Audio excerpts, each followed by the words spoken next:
अस्सलाम वालेकुम। आज की इस वीडियो में हमारे पास बुक 1 और 7th एडिशन का रिव्यू एक्सरसाइज 11 का क्वेश्चन नंबर 9 है। इस क्वेश्चन में हम देखते हैं क्या करना है। हमने इसकी रीडिंग करते हैं। क्वेश्चन नंबर 9 में लिखा है जी यहाँ पे, one of the interior angles of n sided polygon is 126 degree. एक interior angle n sided polygon है और एक इंटीरियर एंगल 126 डिग्री है। तो कहता है and the remaining interior angles are 162 degree each. बाकी जितने भी हैं वो 162 डिग्री के हैं, सिर्फ एक 126 डिग्री का है। कहता find the value of n. अब ये एन साइडेड पॉलीगॉन है और इसके इंटीरियर एंगल्स यहाँ पे गिवन है, एक 126 है और रिमेनिंग जितने भी हैं वो 162 हैं। तो यहाँ पे हम लेट कर लेते हैं यहाँ पे कि बल्कि जो है वो सम ऑफ इंटीरियर एंगल्स अगर हमारे पास आ जाए तो इजीली हम इसको सॉल्व कर सकते हैं। Sum of interior angles, sum of interior angles ये हमारे पास आ जाएगा n-2 multiply by 180 degree. n-2 multiply by 180 degree, ये हमारे पास सम ऑफ इंटीरियर एंगल्स आ जाएगा।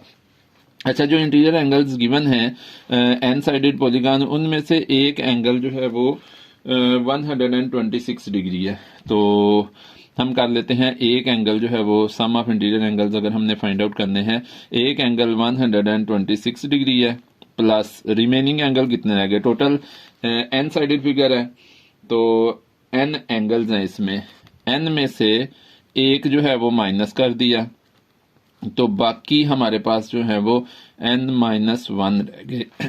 बाकी एंगल जो है वो n-1 रह गए। एक जो है वो 126 है, बाकी n-1 एंगल्स हैं और उनमें से हर एक 162 डिग्री का है। तो इसको हमने 162 डिग्री से मल्टीप्लाई कर लिया n-1 को। इस तरह से ये इक्वल आ जाएगा इसी के n-2 इंटू 180 डिग्री। अच्छा जी, अब इसको जो है वो थोड़ा सा सिंप्लीफाई करते हैं और इसको फिर सॉल्व करेंगे। यहाँ पे जो है वो इस चीज़ को समझने की ज़रूरत है कि सम ऑफ इंटीरियर एंगल्स जो हैं हमारे पास, टोटल इंटीरियर एंगल्स एक में से एक एंगल 126 डिग्री है और बाकी एंगल हमारे पास एन साइड फिगर में से बाकी रह गए n-1। इनके एक इसमें से माइनस हो गया ये वाला, बाकी रह गए n-1। उनमें से हर एक 162 डिग्री का है, इसलिए n-1 को 162 डिग्री से मल्टीप्लाई कर लिया। इस तरह से हमारे पास जो है वो जो दूसरी साइड पे था n-2 मल्टीप्लाई बाई 180 डिग्री वो हमारे पास आ जाएगा। अच्छा, इसको फर्दर सॉल्व करते हैं तो ये हमारे पास आ जाएगा 126 डिग्री प्लस 162 को अंदर मल्टीप्लाई करते हैं, ये आ जाएगा 162 डिग्री n माइनस इसको इससे मल्टीप्लाई करते हैं 162 डिग्री आ जाएगा। That is equal to 180 degree को n से मल्टीप्लाई करते हैं तो यहाँ पे आ जाएगा हमारे पास 180 डिग्री। n माइनस 180 को 2 से मल्टीप्लाई करते हैं तो हमारे पास 360 डिग्री आ जाएगा। तो ये हमारे पास टोटल जो है वो इस तरह से आ जाएगा। अच्छा जी, अब यहाँ पे जो है वो इनको सॉल्व करना है। यहाँ पे हम ऐसे करते हैं कि 126 डिग्री ये आ गया हमारे पास, माइनस 162 डिग्री ये आ गया, 360 डिग्री को भी इधर ले आते हैं, ये आ जाएगा प्लस 360 डिग्री इधर आके, और ये बाकी रह गया जी 180 डिग्री n आ जाएगा और प्लस 162 डिग्री है, इसको दूसरी साइड पे शिफ्ट कर देते हैं तो ये आ जाएगा माइनस 162 डिग्री n। ये आ जाएगा जी हमारे पास टोटल। अच्छा, अब हम देखते हैं कि हमने इसको सॉल्व करना है। पहले दो को सॉल्व करते हैं। इन दोनों में से 162 बिगर है, उसका साइन यहाँ पे पुट करेंगे और इसमें से इसको माइनस करेंगे क्योंकि दोनों के साथ डिफरेंट साइन है, इस वजह से इन दोनों का डिफरेंस लेंगे यहाँ पे। तो हमारे पास जो है वो इनका डिफरेंस क्या आ जाएगा, 162 में से 126 को माइनस कर लेते हैं, ये बन जाएगा यहाँ पे 5, ये बन जाएगा 12 माइनस 6 आ जाएगा, 5 माइनस 2 3 आ जाएगा, ये बन जाएगा हमारे पास माइनस 36 डिग्री और प्लस 360 डिग्री आ जाएगा, इज इक्वल टू 180 में से 162 माइनस करेंगे तो हमारे पास आ जाएगा यहाँ पे 18 डिग्री n। जी, अब फर्दर जो है वो हम देखते हैं तो इसमें से हमारे पास दोनों में से 360 बिगर है, उसका साइन आएगा प्लस का, बेशक ना लगाएं क्योंकि प्लस साइन लिखे या ना लिखे पॉजिटिव ही होता है। 360 में से हम 36 को माइनस करेंगे तो हमारे पास आ जाएगा 324 डिग्री। कैसे?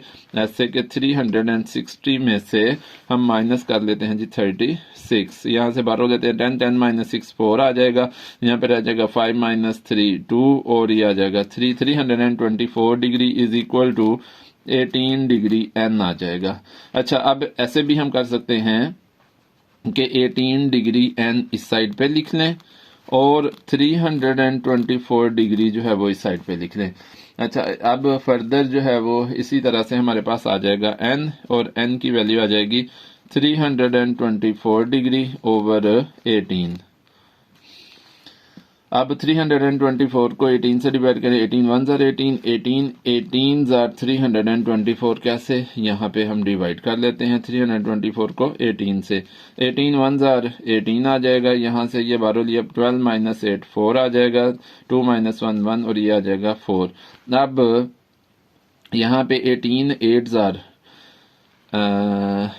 18 8 ज़ार 8 8 ज़ार 64 आ जाएगा, 4 के और 6 कैरी आ जाएगा, 8 1 ज़ार 8 प्लस 6 14 और ये हमारे पास आ जाएगा 18। तो हमारे पास जो है वो n की यहाँ पे फाइनल वैल्यू आ गई है 18, यानी कि ये 18 साइडेड फिगर थी हमारे पास, जिसमें से एक इसकी एंगल जो 126 डिग्री था और रिमेनिंग जितने भी एंगल थे वो 162 डिग्री थे, यानी कि 17 एंगल इसके 162 डिग्री थे। अच्छा जी, यहाँ पे तो ये आ गया। आगे चलते हैं क्वेश्चन नंबर 10 पे। क्वेश्चन नंबर 10 में क्या लिखा हुआ है उसको देखते हैं। क्वेश्चन नंबर 10 में हमारे पास यहाँ पे है जी, कहता है थोड़ा सा फोकस कर लेते हैं, ये क्लियर हो जाएगा, क्लियर हो गया। कहता है the ratio of the interior angles of a pentagon is 3:4:5:5:7। अंदर कोई एंगल 3 4 5 5 और 7, दो एंगल सेम है, बाकी जो है वो डिफरेंट है, बड़े और छोटे हैं। कहता है find the largest interior angle. ये इंटीरियर एंगल जो हैं इनकी हमारे पास रेशो दी हुई है। यहाँ पे जो है वो लार्जेस्ट इंटीरियर एंगल हमने फाइंड आउट करना है और द लार्जेस्ट एक्सटीरियर एंगल भी हमने फाइंड आउट करना है। तो हम आते हैं इसके क्वेश्चन नंबर 10 के 10 की तरफ और बाद में इसके पार्ट्स की तरफ भी आएंगे।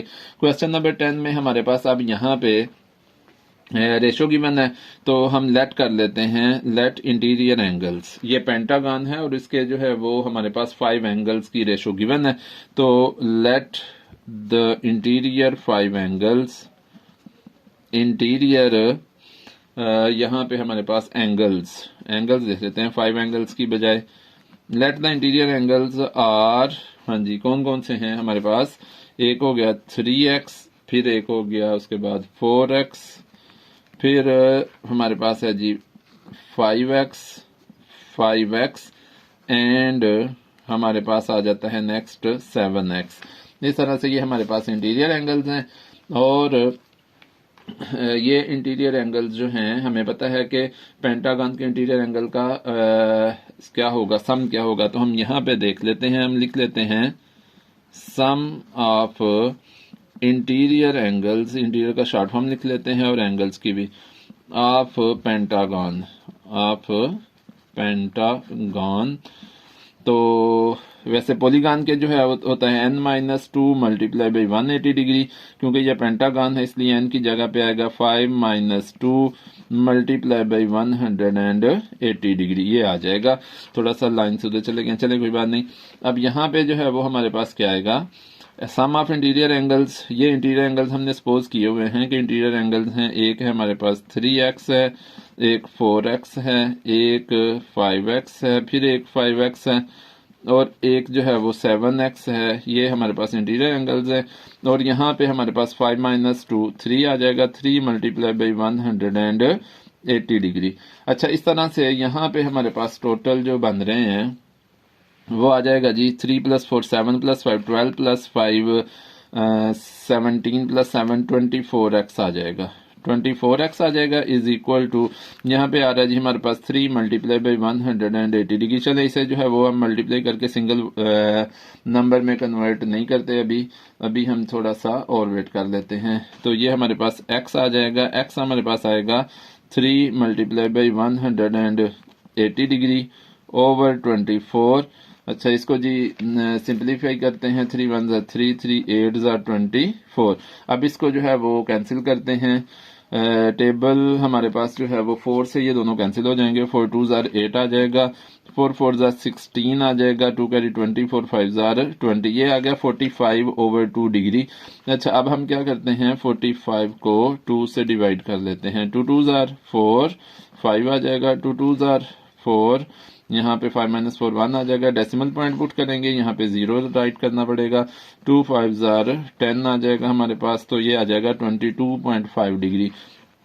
एक्स की वैल्यू हमारे पास आ गई है जी यहाँ पे, x is equal to 22.5 degree. 22.5 degree आ जाएगा x.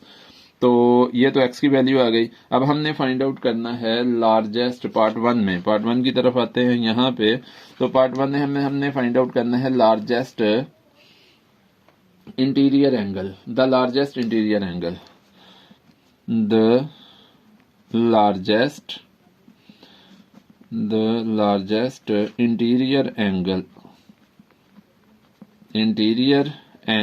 The largest interior angle यहाँ पे हमारे पास आ जाएगा। ये एंगल्स ऊपर हमने सपोज किए हुए हैं। एक एंगल था 3x, 4x, 5x, 5x and 7x। तो लार्जेस्ट 7x है, तो यहाँ पे 7 मल्टीप्लाई बाई 22.5 डिग्री।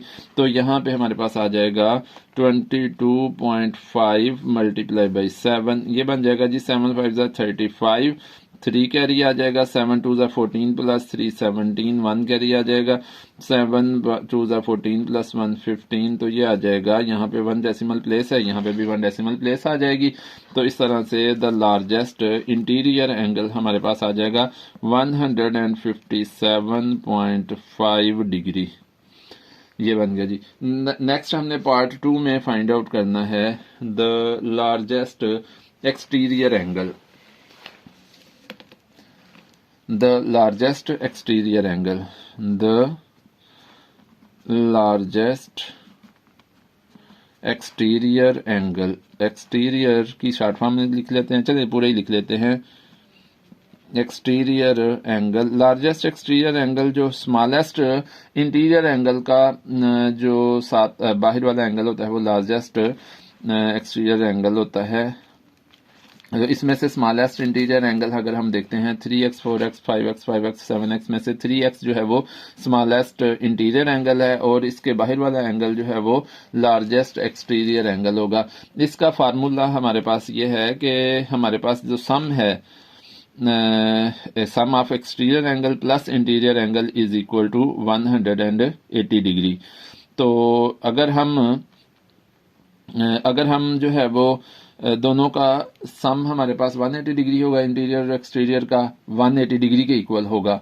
और अगर हम 180 डिग्री में से इंटीरियर एंगल्स को माइनस कर दें, यानी कि 3x को जो स्मॉलेस्ट इंटीरियर एंगल है, तो हमारे पास जो बाहर है वो लार्जेस्ट एक्सटीरियर एंगल आ जाएगा। 180 डिग्री में से माइनस कर देते हैं 3 इंटू 22.5 डिग्री को। अच्छा, 22.5 को हमने 3 से मल्टीप्लाई करना है। 3 5 ज़ार 15, 1 कैरी, 3 2 ज़ार 6 प्लस 1 7, 3 2 ज़ार 6 और 1 डेसिमल प्लेस 67.5 आ जाएगा। इस तरह से यहाँ पे हमारे पास आ जाएगा 180 degree minus 67.5 degree. 67.5 degree 180 degree में से माइनस कर लेते हैं 180 डिग्री और 67.5 है, यहाँ पे पॉइंट लगा के 0 लगा लेंगे। इसको माइनस करना है, यहाँ से 12 लेंगे 9 आ जाएगा, यहाँ पे 10 हो जाएगा, 10 में से 12 लेंगे 9 यहाँ पे रह जाएगा, यहाँ पे 10 माइनस 5 5, यहाँ पे 9 माइनस 7 2, यहाँ पे हमारे पास जो है वो 7 माइनस 6 1 और ये 1। तो हमारे पास जो लार्जेस्ट एक्सटीरियर एंगल आ रहा है वो आ रहा है जी 112.5 डिग्री। तो ये थी हमारी आज की वीडियो। उम्मीद है कि आपको पसंद आई होगी। अगर आपको पसंद आई है तो इसे लाइक करें, अपने दोस्त के साथ शेयर करें और हमारे चैनल को सब्सक्राइब करें। बेल आइकन को भी प्रेस कर दें ताकि हर आने वाली वीडियो आप तक पहुंच सके। शुक्रिया, अल्लाह हाफिज़।